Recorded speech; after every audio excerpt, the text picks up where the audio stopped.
ధనుస్సు రాశి జాతకులారా, ధనుస్సు రాశి విషయానికి వస్తే మీ నిర్లక్ష్యం ఒక మంచి అవకాశాన్ని కోల్పోయేలా చేస్తుంది. కాబట్టి చాలా జాగ్రత్తగా ఉండండి. రెండవది, కుటుంబ విషయానికి వస్తే అనవసరమైన మాటల వల్ల సమస్యలు వస్తాయి. మీ తల్లిగారి ఆరోగ్య విషయంలో జాగ్రత్త అవసరం. అంటే మీ కుటుంబంలో రెండు విషయాలు జరిగి ఉండవచ్చు. ఒకటి, తండ్రి గారు చనిపోయి 2-3 నెలల సమయం అయి ఉండవచ్చు.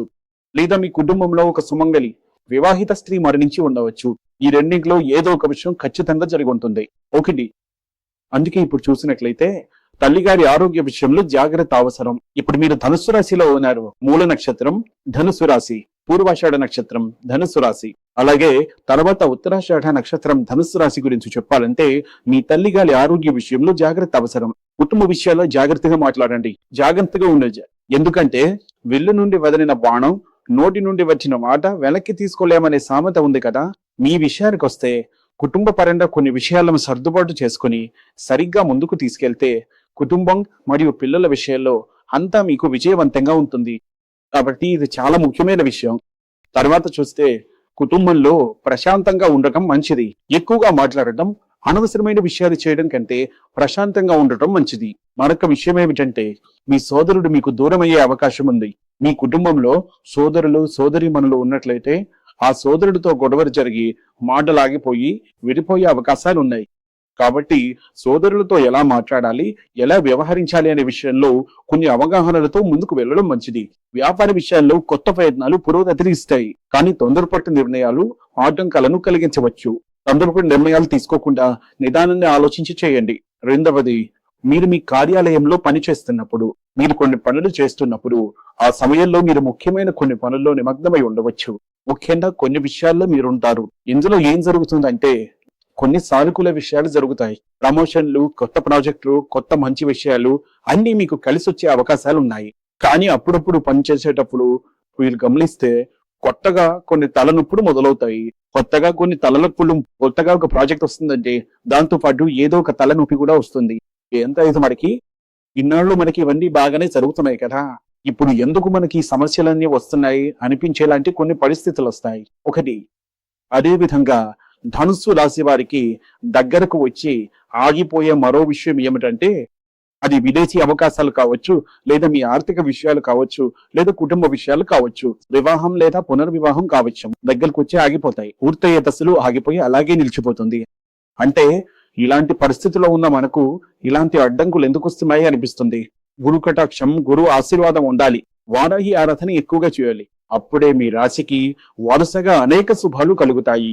వృద్ధుల ఆరోగ్యం, సీనియర్ సిటిజన్లకు మోకాళ్ల నొప్పులు, కాలి నొప్పులు, నడుము అసౌకర్యం వంటి వాటిని గమనించాలని చెప్పబడింది. సీనియర్ సిటిజన్లు అంటే మూలా నక్షత్రంలో జన్మించిన వారి తాతయ్య, అమ్మమ్మ, నాన్నమ్మల ఇంట్లో ఉంటారు కదా, వారి గురించి. ఆరోగ్యం అంటే ముఖ్యంగా 70 ఏళ్ళు పైబడిన వారికి కొంచెం వైద్య ఖర్చులు వచ్చే అవకాశం ఉంది. కాబట్టి ఇలాంటి విషయాల్లో కొంచెం అసౌకర్యాన్ని అనిపించిన వైద్య పరీక్షలను ఆలస్యం చేయకండి. కాబట్టి అందులో ఏవైనా వైద్య పరీక్షలు చేయించుకోవాల్సి ఉంటే వాటిని ఆలస్యం చేయకండి. కాబట్టి ఏది చేయాలో దాన్ని సరిగ్గా చేయండి. రెండవ వివాహానికి అవకాశం ఉంది, కానీ మునుపటి వివాహ వివరాలను పూర్తిగా నమోదు చేసిన తర్వాతే అంగీకరించాలి. ఏదైనా సరే ఒక విషయం పూర్తిగా ఓకే అయిపోయింది అని చూడండి. ఇప్పుడు నువ్వు రెండో పెళ్లి చేసుకోబోతున్నావు కదా, మొదటి పెళ్లికి సంబంధించిన విషయాలన్నీ అంటే విడాకులు పూర్తిగా అయిపోయి పేపర్లు నీ చేతిలో ఉంటేనే రెండో పెళ్లి గురించి మాట్లాడు, లేకపోతే నువ్వు మాట్లాడుకో.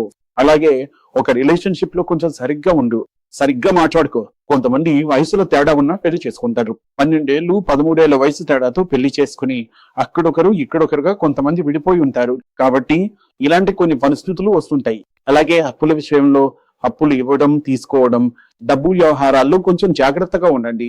తర్వాత జీతానికి సంబంధించి, డబ్బుకు సంబంధించి మీకు నెలవారీ జీతం వస్తుంటే ఆ జీతంలో మీ పొదుపు పోను మిగిలినది ఖర్చు చేయండి. ఖర్చు చేసిన తర్వాత మిగిలిన దానిని పొదుపు చేయకండి. కాబట్టి ఆ విషయాన్ని గమనించండి. షేర్ మార్కెట్ వంటి వాటిలో కొంచెం జాగ్రత్తగా వ్యవహరించండి. షేర్ మార్కెట్ వంటి వాటిల్లో అతిగా ఆశపడి అడుగు పెట్టకండి. అనుభవం ఉంటేనే చేయండి, లేకపోతే చేయకండి. అందులో అడుగు పెట్టి ఇబ్బందులు పడకండి. అదేవిధంగా ఇల్లు కొనాలా వద్దా అనే విషయంలో, ఇంటి విషయాల్లో జాగ్రత్తగా ఉండటం మంచిది. వెంటనే తొందరపడి ఇల్లు కొనేస్తాను అని అనుకోకండి. వెంటనే తొందరపడి కొన్ని పనులు చేస్తాను అని అలా చేయకండి. జాగ్రత్తగా వ్యవహరించడం మంచిది. అదే విధంగా కళారంగంలో ఉన్న వారికి మంచి వార్తలు అందుతాయి. అదే విధంగా విద్యార్థులకు చదువుకు సంబంధించిన విషయాలు చాలా బాగుంటాయి. షాపులు నడుపుతున్న వారికి అంతా బాగుంటుంది. అంటే కంప్యూటర్ విడిభాగాలను విక్రయించే వారికి అలా అన్నమాట. వారందరికీ చాలా మంచి విషయాలు జరిగే అవకాశాలు ఎక్కువగా ఉంటాయి. కొత్త వ్యాపార ఒప్పందాలు వంటి విషయాలు చాలా ఉంటాయి. మాట్లాడటం, సంతకాలు చేయడం వంటి పనులు జరుగుతాయి. కొంతమందికి కొత్త వ్యక్తుల పరిచయం కలిగే అవకాశాలు కూడా వస్తాయి. కాబట్టి మీరు వారాహి అమ్మవారిని ఎక్కువగా ఆరాధించండి. గురువును ఎక్కువగా ఆరాధించండి. గురువారం రోజున గురువారాధన చేయండి. గురువారం రోజున 3 తేనె మరియు నెయ్యి దీపాలను వెలిగించి గురు ఆరాధన చేయండి. ఇవన్నీ మీ రాశికి శుభాన్ని చేకూర్చేవిగా ఈ ఆడి నెల అంటే ఈ ఆగస్టు నెల మీకు చాలా అద్భుతంగా ఉంటుంది. శుభం.